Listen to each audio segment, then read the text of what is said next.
Hello everyone, it's Friday, the 24th edition of Living Life. You know, there's a lot of things going on in this world today. One of the things that I'm coming to see, as I observe society, is we are becoming increasingly disconnected from one another.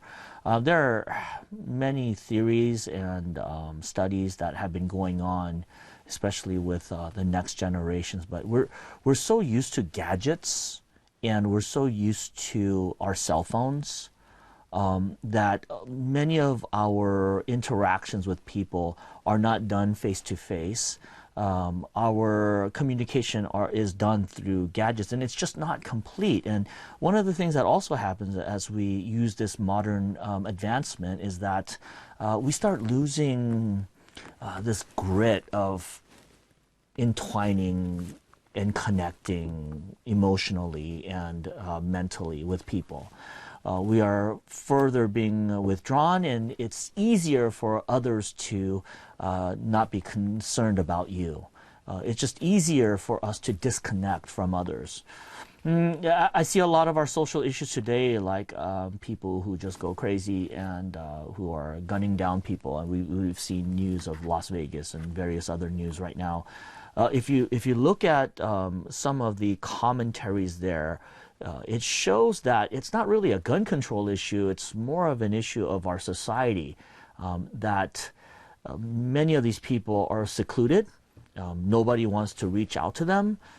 They're kind of living lives alone. And sometimes I even see that, not that, specific issue, but when I do see the church, even at the church, we're supposed to be a family that is loving, that is kind, but when a newcomer comes on in, everybody's just kind of like, oh, let them do whatever they want to do. I don't know this person. But that's not what love looks like. Love is belonging. Love is really feeling a sense of belonging. And we see that in today's text. Let's take a look at that today. I think it'll be very interesting.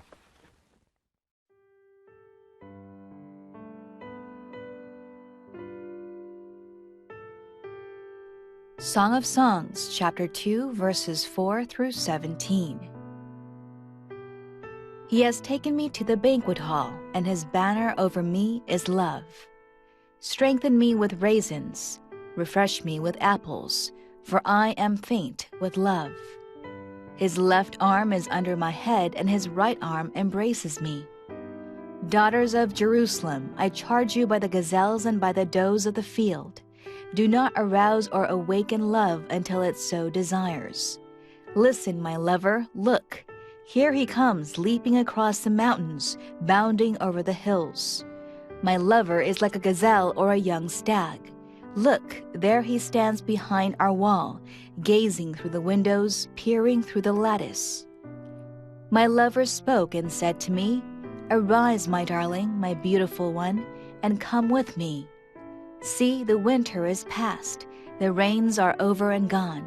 Flowers appear on the earth, the season of singing has come, the cooing of doves is heard in our land. The fig tree forms its early fruit, the blossoming vines spread their fragrance. Arise, come, my darling, my beautiful one, come with me.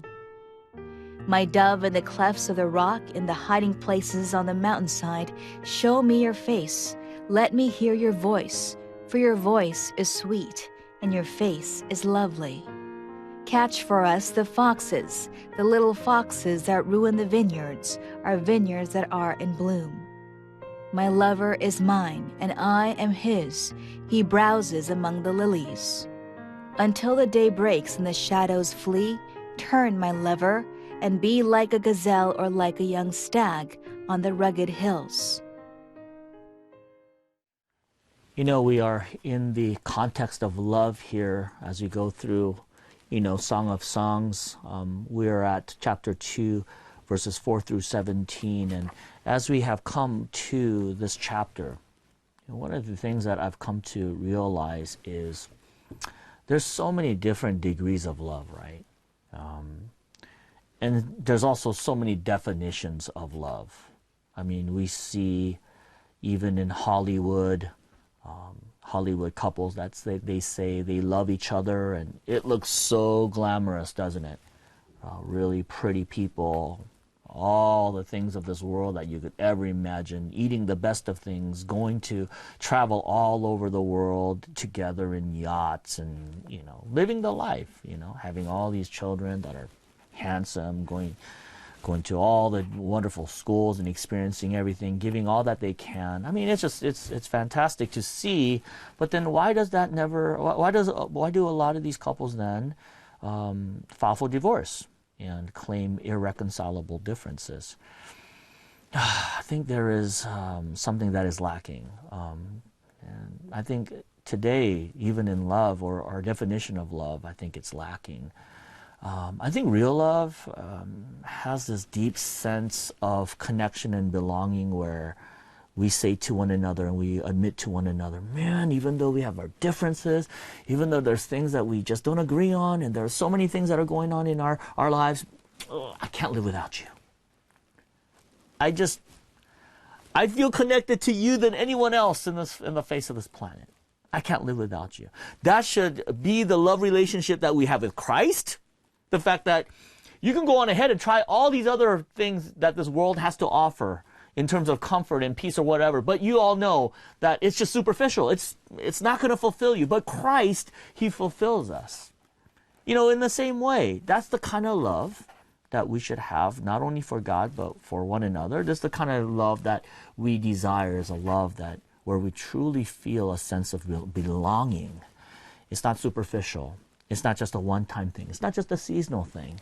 But we belong to one another. There was a song back in the day when we belong, we belong, we belong together. In that way, this love being one of belonging.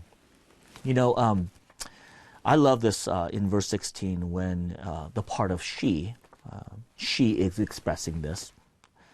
She says, my beloved is mine, and I am his. My beloved is mine, and I am his. This mutual feeling of belonging. There's no sense of hierarchy. There's no sense of one-sidedness. There's no sense of selfishness. I'm just going to receive whatever I can receive. She's saying whatever I have is his and whatever he has is mine. I freely love to give. This is the love of my life. And there's just really not a whole lot of boundaries, man. We're just together. Oh, wow. That's something that I really think that we should strive after. And that is intimate love. That is intimacy. That is something that I really believe that the Lord desires to have with us, where we say, man, I am of God's and he is mine. There's nothing that I'm going to withhold from him. There are times, like I said, I don't know if you heard the previous editions of Living Life, but I was sharing about my wife. She has certain requests where I go, I don't want to do this, like washing dishes. I think about those kinds of things, and I'm like, wait, what is love if there's no sacrifice? What is love if there's not a willingness to say, okay, this body, like, I'm going to give it to you. Whatever you want from me. Well, what is love if there's no exchange of that? Like, I'm willing to die to myself. There's no love. There's no depth. Depth is when we love that person so much that we're willing to go through pain. That's real love. And once that person experiences that, then they come to realize how real your love is, how deep your love is. We want to articulate how deep our love is by talk. Guess what? That's only going to go so far. The real sense of belonging is when they also see that you are loving on this person with all your heart, mind and soul, and that you're willing to sacrifice. And at that point, there is belonging. So I really do want to highlight that. People need to feel that kind of love. God needs to feel that kind of love from you. Your spouse, they need to feel that kind of love from you. Your friends, your family, your church members. visitor for the first time needs to feel a certain amount of love, that you care for them. I mean, it's going to come, and a sense of belonging is going to come when you are willing to sacrifice and go through certain discomforts, because you truly want to love on someone and you truly want to share and show the love of Christ as we continue to exchange this kind of love in intimacy.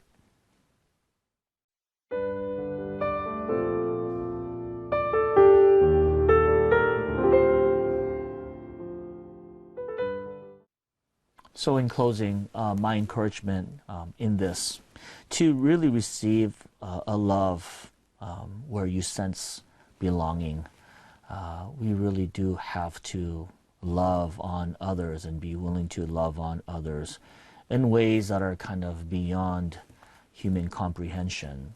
Jesus loved in that way. That's why when we come together with the Lord and we know all that He has done, that love is real, and to a certain point it's a little crazy. You know, Francis Chan actually wrote a book about that, you know, crazy love. That this love just doesn't make sense, and yet it's so real and it's so tangible and it's there. And it's full of willingness to give yourself to that person. And I really want to encourage you guys, let's really love God that way. Let's really love our spouses that way. Let's really love our friends and church members that way. You know, so that our love would not just be talk, but it would be belonging. That in our love relationship that we can really sense a love of belonging to one another, as we have read today in our text. So Jesus, give us a love that is full of belonging, where we can say, oh man, I am well with that person. I am well, and I feel a sense of contentment and belonging in that relationship that is filled with love. Lord, allow us to have that with you as we exchange love. As you have given to us your love, I pray that we would give that love back, and we could really sense that belonging that we have for one another. So Lord, be with us, Lord. May this word resonate deep into our hearts and let it move into action, that we may be people who operate in your love, and that we would shine the love of Christ to everyone that is around us. In Jesus' name, amen.